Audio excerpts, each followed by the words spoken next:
Okey, barang kita dah sampai. Kali ni kita order Jaya Mata lagi. Alright.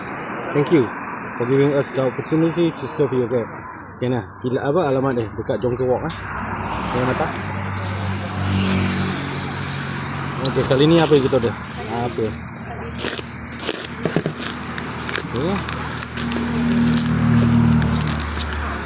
Pisau biryani. Okey, betul. Ini kali ni kita order saiz berapa lah? Tak ingat. 5 inci. Okay, yang shape macam ni. Okay, macam biasa dia bagi free glove.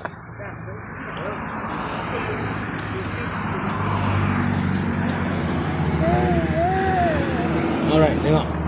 Wow, nampak cantik. Just nice, kecil je. Ini sesuai untuk buat kopik kecil-kecil, buah kecil-kecil. Okay, Ali, boleh move. Pack up. Okay, tengok ni buat IY mak tebal. Tebal ni 5mm. Okay, sedap.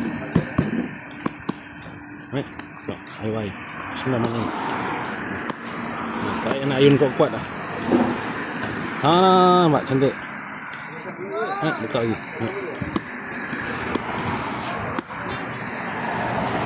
Nampak IY. Okay.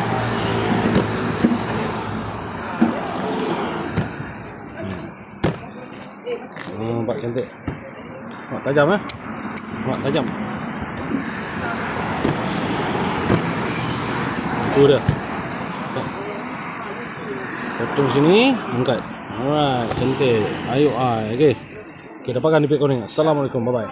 Dah stop.